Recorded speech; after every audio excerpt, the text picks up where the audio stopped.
पीढ़ी हमारे किसान अलग अलग स्पीसीज की अलग अलग वैरायटी इनको सहेज कर रखते गए और उसको विकास करते रहे। किसान की विरासत, धरती के वनस्पति संसाधन, एक अधिकार जिसका दुनिया भर के देश करते हैं सम्मान।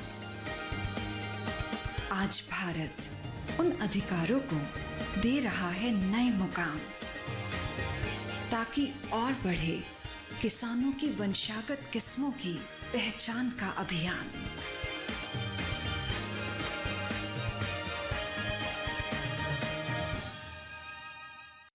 नमस्कार, स्वागत है आपका कृषि दर्शन में। मैं हूं अंजुल सिंह। कृषि दर्शन आप किसान भाई बहनों के लिए एक ऐसा कार्यक्रम है जिसके माध्यम से हम आप तक पहुंचाते हैं कृषि जगत से संबंधित विभिन्न नई जानकारियां। हमारा मकसद होता है कि जानकारियां उचित समय पर हमारे किसानों तक पहुंचे, ताकि वो इसका इस्तेमाल कर अपनी आय में वृद्धि कर सके, अपने आर्थिक विकास को बल दे सके, साथ ही देश के विकास में भी भूमिका निभा सके। हमेशा की तरह कार्यक्रम में सबसे पहले बात होगी विज्ञान और किसान की, उसके बाद नजर डालेंगे कृषि स्टार्टअप पर और अंत में देखेंगे फार्मिंग इंडिया। तो चलिए शुरुआत करते हैं आज के कृषि दर्शन की। और आइए अब नजर डालते हैं विज्ञान और किसान पर।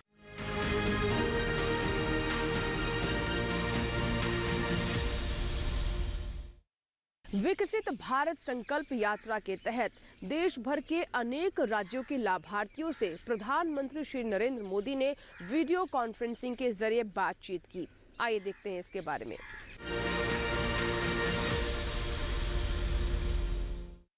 विकसित भारत संकल्प यात्रा के अंतर्गत लाभान्वित लोगों से प्रधानमंत्री नरेंद्र मोदी ने वीडियो कॉन्फ्रेंसिंग के माध्यम से बातचीत की। इस कार्यक्रम में जहां एक तरफ बातचीत करने वाले लोग उपस्थित थे, वहीं दूसरी तरफ प्रधानमंत्री को सुनने के लिए दिल्ली स्थित जंगपुरा के नेहरू नगर में भारतीय जनता पार्टी के अध्यक्ष जेपी नड्डा, कृषि एवं किसान कल्याण और जनजातीय कार्य मंत्री अर्जुन मुंडा, केंद्रीय और पर्यावरण मंत्री भूपेंद्र यादव, डॉक्टर हर्षवर्धन, गौतम गंभीर एवं यहाँ के लोग बड़ी संख्या में मौजूद थे। गौरतलब है कि संकल्प यात्रा का उद्देश्य भारत सरकार द्वारा चलाई जा रही विभिन्न योजनाओं के बारे में लोगों को जागरूक करना और योजनाओं को जरूरतमंद तक पहुंचाना है।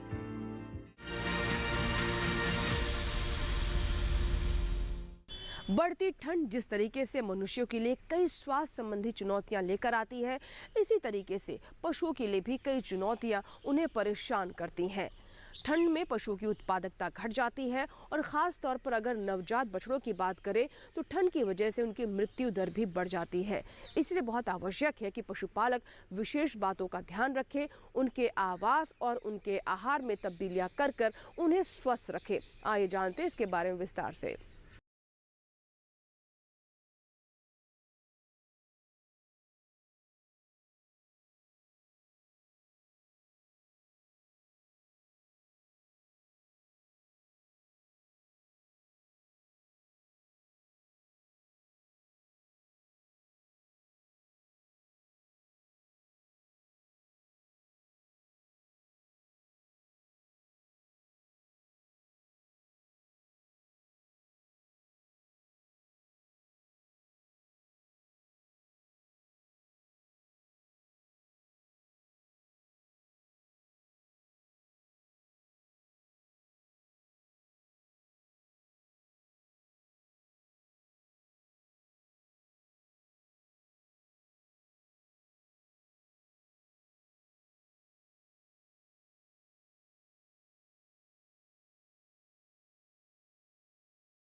पटने के लिए समय पर टीकाकरण कराएं।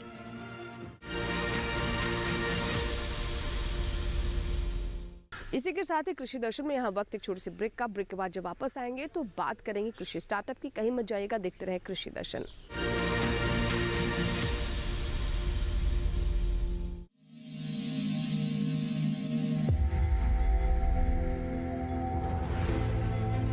आत्मनिर्भर किसान भारत की शान। उत्पादन में आत्मनिर्भर होने के साथ साथ फसल की कटाई के उपरांत उपज की हानि को रोकने, ग्रामीण क्षेत्रों में रोजगार सृजन करने और बीज से बाजार तक के विजन को मजबूती देने के उद्देश्य से 1 वर्ष पूर्व माननीय प्रधानमंत्री श्री नरेंद्र मोदी जी ने एक महत्वाकांक्षी केंद्रीय योजना एग्रीकल्चर इंफ्रास्ट्रक्चर फंड की शुरुआत की। इस आधुनिक इंफ्रास्ट्रक्चर से कृषि आधारित उद्योग लगाने में एक बहुत बड़ा बदलाव आएगा और बहुत बड़ी गति आएगी। साथियों, अब हम उस स्थिति की तरफ बढ़ रहे हैं जहां गांव के कृषि उद्योगों से फूड आधारित उत्पाद शहर जाएंगे और यही तो आत्मनिर्भर भारत अभियान का संकल्प है। एग्रीकल्चर इंफ्रास्ट्रक्चर फंड से पात्र लाभार्थी गोदामों का निर्माण कर सकते हैं, छटाई या ग्रेडिंग इकाई, पैकिंग हाउस, सप्लाई चेन और कोल्ड चेन जैसी सुविधाएं या फिर प्राथमिक कृषि प्रसंस्करण केंद्र की स्थापना कर सकते हैं। इस योजना के तहत पात्र लाभार्थियों को 2 करोड़ रुपए तक के ऋण पर अधिकतम 7 वर्ष के लिए ब्याज में 3% तक की छूट दी जा रही है। ऋण पुनर्भुगतान के लिए 6 महीने से 2 वर्ष तक मोरेटोरियम की सुविधा भी उपलब्ध है। इस योजना ने अब तक सफलता की कई मिसालें कायम की हैं, जैसे कि मध्य प्रदेश के लाभार्थी श्री विपिन त्रिपाठी ने एग्रीकल्चर वेस्ट से बायोफ्यूल बनाने का इनोवेटिव प्राइमरी प्रोसेसिंग सेंटर लगाया है। लोन मिलने की वजह से हम समय पर सारी मशीनों का प्रोक्योरमेंट और सारा सिविल वर्क टाइम पे करवा पाए, जिससे ये प्रोजेक्ट को लगाना संभव हो पाए। राजस्थान के लाभार्थी श्री यशवर्धन मुंद्रा ने सॉर्टिंग एंड ग्रेडिंग यूनिट लगाकर रोजगार के अवसर पैदा किए हैं। कर्नाटक की महिला उद्यमी श्रीमती ममता वी ने प्राइमरी प्रोसेसिंग सेंटर लगाकर प्रगति की नई राह चुनी है। ಸಣ್ಣ ಪುಟ್ಟ ಉದ್ಯಮಿಗಳನ್ನ ಮತ್ತಷ್ಟು ಅಗ್ರಿಕಲ್ಚರಲ್ಲಿ ಹೆಚ್ಚು ನಾವು ಇನ್ನಷ್ಟು ಸಾಧನೆ ಮಾಡಲಿಕ್ಕೆ ಕಾರಣಕಾರಕವಾದಂತ ಈ ಅಗ್ರಿಕಲ್ಚರಲ್ ಇನ್ಫ್ರಾಸ್ಟ್ರಕ್ಚರ್ ಫಂಡ್ ಇಂದ ನಮ್ಮ ಇನ್ನಷ್ಟು ಯೋಜನೆಗಳು ಆಯೋಜನೆಗಳು ಉತ್ತಮಗೊಂಡಿದೆ। राजस्थान के लाभार्थी श्री दिनेश भट्टर ने जीरे की प्रोसेसिंग यूनिट लगाकर आसपास के ग्रामीणों को आत्मनिर्भरता प्रदान की है। महाराष्ट्र के लाभार्थी श्री अनूप कुमार मोहता ने वेयर हाउस बनाकर अन्न भंडारण को सुनिश्चित किया है। आज देश के कोने कोने से किसान, कृषि उद्यमी, किसान उत्पादक संघ, प्राथमिक कृषि सहकारी समितियां, स्वयं सहायता समूह और कृषि उपज मंडियां इस योजना का लाभ उठा रहे हैं।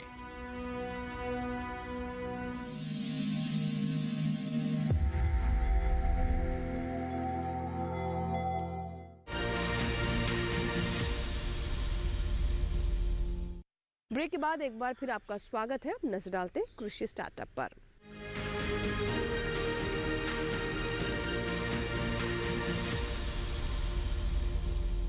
कहते हैं कोई भी काम छोटा या बड़ा नहीं होता है, बस जरूरत होती है कि पूरी लगन के साथ मंजिल की ओर बढ़ते जाएं।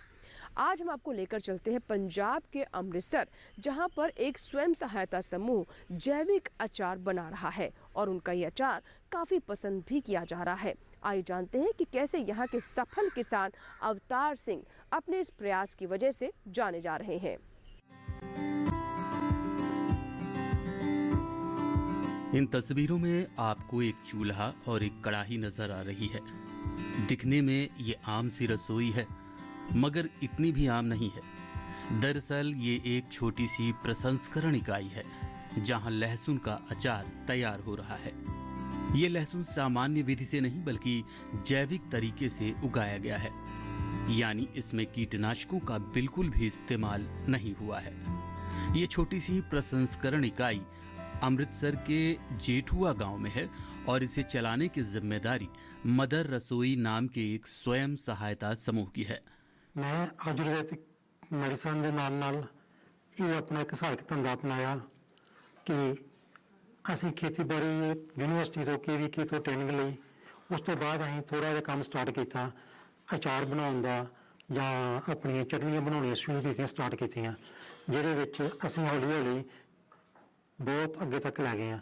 ਇਹ ਅਸੀਂ 1913 ਦੇ ਵਿੱਚ ਸਟਾਰਟ ਕੀਤਾ ਸੀ।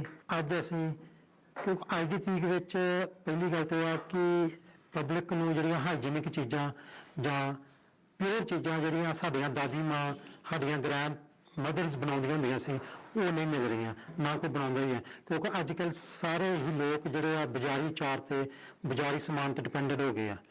ਇਸ ਕਰਕੇ ਅਸੀਂ ਆਪਣੇ ਗਰੁੱਪ ਦਾ ਨਾਮ ਰੱਖਿਆ ਮਦਰ ਰਸੋਈ ਸੈਲਫ ਹੈਲਪ ਗਰੁੱਪ, ਜੋ ਕਿ ਅਸੀਂ ਆਪਣੀ ਗ੍ਰੈਂਡ ਮਦਰ ਦੇ ਨੁਕਸੇ ਜਿਹੜੇ ਆ, ਜਿਸ ਤਰ੍ਹਾਂ ਉਹ ਅਚਾਰ ਬਣਾਉਂਦੇ ਸੀ ਉਸੇ ਤਰੀਕੇ ਨਾਲ ਅਸੀਂ ਘਰੇਲੂ ਅਚਾਰ ਬਣਾ ਕੇ ਤੇ ਬਾਜ਼ਾਰ ਵਿੱਚ ਅਸੀਂ ਦੇ ਰਹੇ ਹਾਂ। ਅਸੀਂ ਇਹਨਾਂ ਵਿੱਚ ਕੋਈ ਵੀ ਪ੍ਰਜਰਵੇਟਿਵ ਨਹੀਂ ਪਾਉਂਦੇ, ਕੋਈ ਕੁਝ नहीं पाएंगे, एज इट जो भी नेचुरल तरीके ਨਾਲ अचार बनता उस तरीके ਨਾਲ ਅਸੀਂ ਇਸ ਨੂੰ ਤਿਆਰ ਕਰਦੇ हैं। प्राकृतिक रूप से अचार बनाने का आइडिया अवतार सिंह का है। मदर रसोई सेल्फ हेल्प ग्रुप अचार के अलावा गुड़, चटनी, शक्कर, बिस्कुट और आटे के अलावा शहद का भी उत्पादन कर रहा है। इस तरह का कारोबार करने की प्रेरणा कृषि विज्ञान केंद्र अमृतसर से मिली। ये प्रेरणा में मिली ही कृषि विज्ञान केंद्र अमृतसर से, क्योंकि हम उधर उनके साथ जाके उनके कैंप अटेंड करते रहते हैं। जैसे कल ही उनका एक पेस्टिसाइड का कैंप लगा था, वो भी हमने अटेंड किया। उन्होंने बताया था उधर कि आपने पेस्टिसाइड नहीं यूज़ करनी। हम उनकी प्रेरणा से ही हमने ऑर्गेनिक फार्मिंग स्टार्ट की है। मैं किचन गार्डनिंग अपने घर में 2 कनाल की जो बिल्कुल ऑर्गेनिक करता हूँ, कोई भी पेस्टिसाइड नहीं डालता, ना कोई उसमें कीटनाशक डालते हैं, हम बिल्कुल जैविक तरीके से उसको तैयार करते हैं। कि अगर आप पढ़ के कृषि विज्ञान केंद्र से जुड़ जाएं, उनके जो भी ट्रेनिंग्स लगती हैं, बकरी पालन की है, सूर पालन की है, बेकरी की ट्रेनिंग है, फिर डेयरी फार्मिंग की ट्रेनिंग है, वो उसमें बहुत मदद करते हैं कृषि विज्ञान। अगर आप उसकी आज के ज़माने में उसकी प्रोसेसिंग करके आप देना शुरू करें तो बहुत अच्छा बिजनेस है। जैसे आपने जो वर्मी कंपोज का ही काम करना है तो उसमें कोई बात नहीं है, आपके पास भैंसें हैं, गाय हैं, उनका गोबर लीजिए, सरकार हमें गंडोए जो है वो देती है, वो हम इसमें डाल के तो हम जो जैविक खाद जो है वो तैयार कर सकते हैं। वो फार्मर्स को आजकल घरों में भी लोगों का शौक है कि हमने घर में प्लांट्स लगाए हैं, उनको डालने के लिए खाद नहीं मिलती जो प्योर ऑर्गेनिक खाद होती है। अगर आप बनाएं तो उनको जाके बेच सकते हैं, उसकी बहुत डिमांड है। और इसके साथ बकरी पालन का भी कर सकते हैं। सहायक तंत्र मधुमक्खी का है, आप मधुमक्खी की ट्रेनिंग लेके शहद भी प्रस्यूट कर सकते हैं। इसी केंद्र के कहने पर अवतार सिंह ने जैविक खेती शुरू की थी। 2 कनाल जमीन पर वो किसी भी तरह के कीटनाशक इस्तेमाल नहीं करते और इसी जमीन पर उगी फसलों से अलग अलग उत्पाद तैयार कर रहे हैं। अवतार सिंह का कहना है कि अच्छी आमदनी के लिए खेती के साथ साथ दूसरे व्यवसाय भी जरूरी हैं।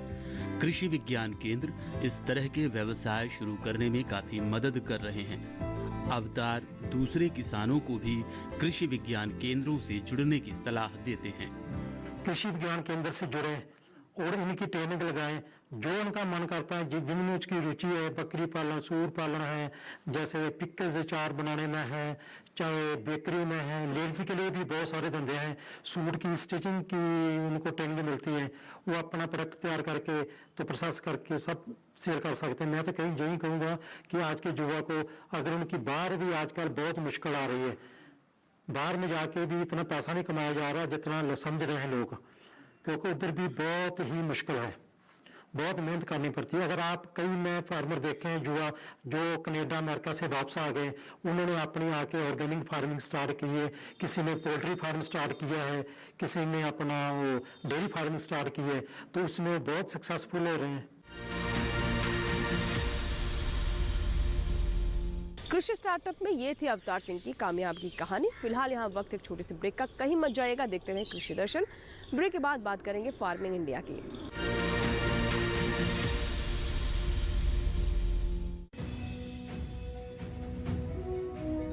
भारत सरकार का हर प्रयास किसानों को दे रहा है एक नई आस। देश के किसानों की खुशहाली और उन्हें आत्मनिर्भर बनाने के लिए भारत सरकार समर्पित है। प्रधानमंत्री श्री नरेंद्र मोदी जी के नेतृत्व में कृषि क्षेत्र में किए गए निरंतर प्रयासों के फलस्वरूप देश खाद्यान्न व बागवानी के क्षेत्र में आत्मनिर्भर हो चुका है और देश में दलहन का उत्पादन भी बढ़ा है। इसी तरह भारत सरकार ने खाद्य तेलों के उत्पादन को बढ़ाने के भी अनेक प्रयास किए हैं। इसी क्रम को आगे बढ़ाते हुए माननीय प्रधानमंत्री श्री नरेंद्र मोदी जी के नेतृत्व में भारत सरकार ने दूरदर्शी निर्णय लेते हुए राष्ट्रीय खाद्य तेल मिशन ऑयल पाम की शुरुआत की है। इस मिशन से देश भर के किसानों को बहुत लाभ मिलेगा। कृषि के पूंजी निवेश में वृद्धि होगी, खाद्य तेल आयात पर देश की निर्भरता कम होगी और रोजगार के नए अवसर पैदा होंगे।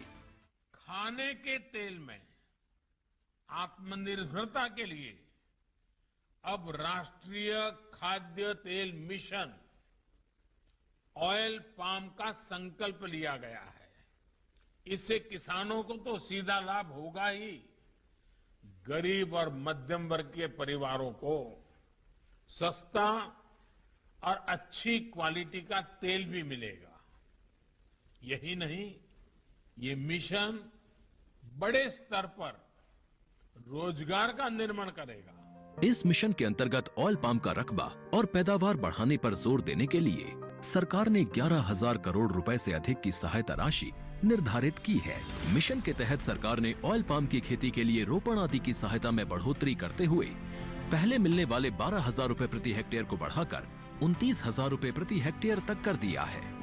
ऑयल पाम के पुराने बागों के पुनरुद्धार के लिए 250 रुपए प्रति पौधा के हिसाब से विशेष सहायता दी जा रही है। पौधारोपण सामग्री की कमी दूर करने और बीजों की पैदावार करने वाले बागों को भी सहायता दी जाएगी।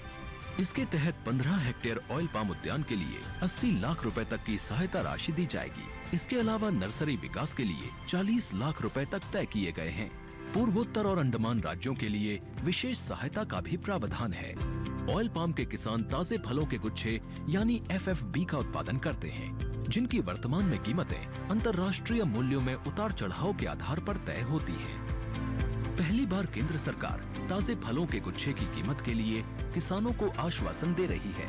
ये व्यवहार्यता मूल्य यानी VP कहलाएगा, यानी किसानों को कोई घाटा नहीं होने दिया जाएगा। व्यवहार्यता मूल्य VP तय करने की शुरुआत 1 नवंबर से होगी और अगले वर्ष 31 अक्टूबर तक जारी रहेगी। इसे ऑयल पाम वर्ष कहा जाएगा। इस योजना के तहत वर्ष 2025-26 तक ऑयल पाम का रकबा 6.5 लाख हेक्टेयर सृजित करने और कच्चे ऑयल पाम की पैदावार वर्ष 2025-26 तक 11.20 लाख टन पहुंचाने का लक्ष्य निर्धारित किया गया है। सरकार के इस महत्वपूर्ण निर्णय से देश में ऑयल पाम की खेती करने वाले किसानों में विश्वास पैदा होगा और वे खेती का रकबा बढ़ाएंगे। इस तरह पाम ऑयल का उत्पादन भी बढ़ेगा, जिससे किसानों की आय बढ़ेगी और ग्रामीण अर्थव्यवस्था भी सुदृढ़ होगी।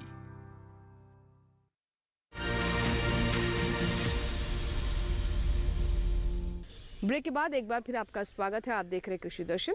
आइए हम नजर डालते हैं फार्मिंग इंडिया पर, जिसमें हम आपको सरकार की उन योजनाओं के बारे में विस्तृत जानकारी देते हैं जो कि खास आप किसानों के लिए है।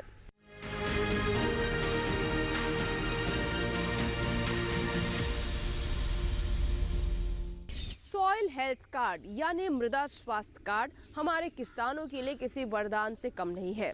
इस कार्ड के माध्यम से उन्हें अपनी मिट्टी की सेहत के बारे में सही जानकारी मिल पाती है, यानी मिट्टी में कौन से पोषक तत्वों की कितनी पूर्ति करनी है, किसकी कितनी कमी है। इससे कई लाभ है। एक तो किसानों की लागत घटती है और साथ ही मिट्टी की सेहत में भी सुधार होता है। आइए जानते हैं इसके बारे में विस्तार से।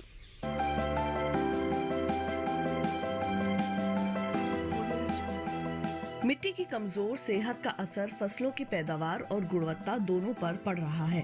साथ ही फसल लागत भी बढ़ती जा रही है। इसी समस्या के समाधान के लिए केंद्र सरकार ने 2015 में सॉइल हेल्थ कार्ड यानी मृदा स्वास्थ्य कार्ड योजना शुरू की थी। ये वही साल था जिसे अंतर्राष्ट्रीय मृदा वर्ष के रूप में मनाया गया। एक ऐसी योजना जो खेत की मिट्टी में कमजोरियों का भी पता लगाती है और बताती है कि मिट्टी में कौन से पोषक तत्व की कमी हो रही है।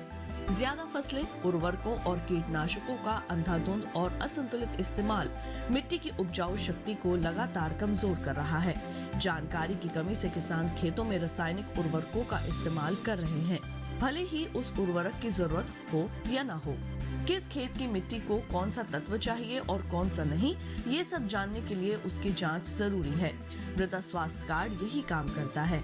ये योजना पूरे देश में लागू है और मिट्टी की जांच के लिए देश भर में ही मिट्टी जांच की प्रयोगशालाएं स्थापित की गई हैं। जांच के बाद मिट्टी के गुण दोष की सूची तैयार होती है और फिर किसान को ये बताया जाता है कि उन्हें खेत में कौन सा पोषक तत्व कितनी मात्रा में डालना चाहिए। परीक्षण से ये भी पता चल जाता है कि किसान को कौन सी फसल बोनी चाहिए। अगर किसान कोई और फसल बोना चाहे तो अधिकारी फिर उस फसल के हिसाब से पोषण का सुझाव देंगे। ये योजना सभी 14 करोड़ किसानों के लिए बिल्कुल मुफ्त है। फरवरी तक के आंकड़े से पता चलता है कि 2019-20 के दौरान मध्य प्रदेश, छत्तीसगढ़, गुजरात, महाराष्ट्र, पंजाब, राजस्थान, हिमाचल प्रदेश और झारखंड के अलावा कई और राज्यों में 100 के 100% किसानों को ये योजना के तहत कवर कर लिया गया है। केरल में 90 से 95%, जबकि उत्तर प्रदेश और हरियाणा में 85 से 90% किसान इस योजना का हिस्सा हैं। अध्ययनों से पता चला है कि इस कार्ड की सलाह पर की गई खेत से लागत में 8 से 10% की बचत हुई है। इस कार्ड का एक पोर्टल बना हुआ है। किसान वहां से भी अपना कार्ड प्रिंट करवा सकते हैं। इस पोर्टल पर 21 भाषाओं में खेती के बारे में बहुत सी जानकारियां उपलब्ध हैं। किसानों के लाभ के लिए प्रशिक्षण, प्रदर्शनी और किसान मेलों का भी आयोजन किया जाता है। 2019-20 के दौरान आदर्श ग्राम विकास के नाम से एक परियोजना शुरू की गई है, जिसके तहत खेतों से मिट्टी के नमूने उठाए गए। परियोजना के तहत हर ब्लॉक से एक गांव लिया जाता है और वहां मिट्टी के नमूने जमा करके उनकी जांच होती है। इस तरह हर गांव में 1 हेक्टेयर रकबे की जमीन से नमूने लिए जाते हैं।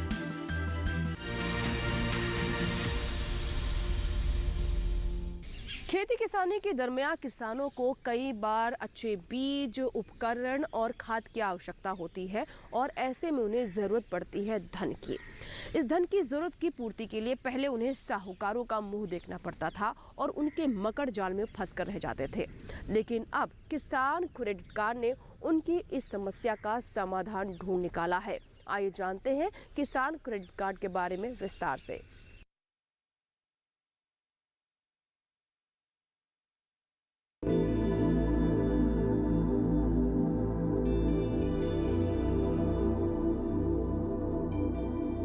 किसान क्रेडिट कार्ड योजना 1998 में शुरू की गई थी।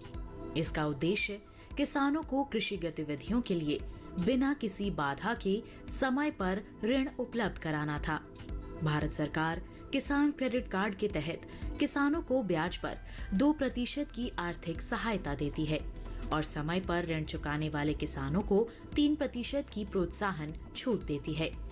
इस तरह केसीसी पर सालाना ब्याज दर 4% आता है। सभी योग्य किसानों को उनके कृषि कार्यों के लिए आसानी से और समय पर कृषि ऋण प्रदान किए जाएं, ये सुनिश्चित करने के लिए सरकार ने किसान क्रेडिट कार्ड योजना शुरू की। इसका उद्देश्य किसानों को कृषि के लिए उत्पादक सामग्रियों जैसे बीज, उर्वरक और कीटनाशक आदि खरीदने के लिए सक्षम बनाना है। सरकार ने किसानों के हित में बड़े कदम उठाते हुए 2019 में केसीसी में ब्याज दर में आर्थिक सहायता का प्रावधान शामिल करते हुए इसका लाभ डेयरी उद्योग समेत पशुपालकों और मछली पालकों को भी देने की व्यवस्था सुनिश्चित की है। किसान क्रेडिट कार्ड के दायरे में किसानों को लाने के लिए फरवरी 2020 से एक विशेष अभियान चलाया जा रहा है। वर्ष 2012 से केसीसी योजना को और सरल बनाया गया है। इसके तहत लाभार्थियों को एटीएम सक्षम डेबिट कार्ड के प्रावधान सहित एक बार में दस्तावेजीकरण की सुविधा, सीमा में निर्माण लागत में वृद्धि और सीमा के भीतर कितनी भी संख्या में निकासी आदि की सुविधाएं दी गई हैं। सार्वजनिक क्षेत्र के बैंकों और नाबार्ड से प्राप्त सूचना के अनुसार इस अभियान के तहत 29 जनवरी 2021 तक देश भर के किसानों को 1.76 लाख करोड़ रुपए की खर्च सीमा के साथ 187.03 लाख केसीसी स्वीकृत किए गए हैं। किसान क्रेडिट कार्ड की वजह से किसान अपनी फसल का बीमा भी करवा सकते हैं, जिस किसी भी कारण से अपनी फसल नष्ट होने पर उनको मुआवजा भी दिया जाता है, जैसे बाढ़ की स्थिति में फसल का डूब के नष्ट हो जाना या सूखा पड़ने पर फसल का जल जाना आदि सुविधाओं में यह किसान क्रेडिट कार्ड बहुत ही ज्यादा काम आता है। इसकी वजह से किसान लाभ उठा सकते हैं। सस्ती ब्याज दर पर लोन उपलब्ध कराने के इस अभियान से न सिर्फ किसानों की आय में बढ़ोतरी होगी, बल्कि इससे ग्रामीण अर्थव्यवस्था को मजबूती मिलेगी और कृषि तथा इससे जुड़े क्षेत्रों में उत्पादन बढ़ेगा। साथ ही हमारे देश के लिए खाद्य सुरक्षा सुनिश्चित करने की दिशा में भी इस मुहिम की विशेष भूमिका होगी। तो ये था हमारा आज का फार्मिंग इंडिया, जिसमें हमने आपको सरकार की योजनाओं के बारे में जानकारी दी। आशा करते हैं कि आज का कृषि दर्शन आपको ज़रूर पसंद आया होगा। अगर आपके कोई सुझाव है, कोई फीडबैक है, तो आप हमें ईमेल कर सकते हैं। हमारा ईमेल आईडी नोट कर लें, krishidarshan@gmail.com। आप हमें पत्र भी लिख सकते हैं। हमारा पता नोट कर लें, कृषि दर्शन, कमरा नंबर 58, CPC, दूरदर्शन, खेलगांव, नई दिल्ली 110049। आपके ईमेल्स और आपके पत्रों का हमें इंतजार रहता है। आपके सुझाव हमें कार्यक्रम को और बेहतर करने में मदद करते हैं। चलते चलते एक और जानकारी दे दें आपको कि आप ये हमारा कार्यक्रम हमारी YouTube चैनल पर भी देख सकते हैं। इसके लिए टेलीविजन स्क्रीन पर दिखाए जा रहे इस QR कोड को स्कैन करें। कृषि दर्शन के नए अंक में नई जानकारियों के साथ फिर होगी आपसे मुलाकात। तब तक आप बने रहें दूरदर्शन किसान के साथ। नमस्कार।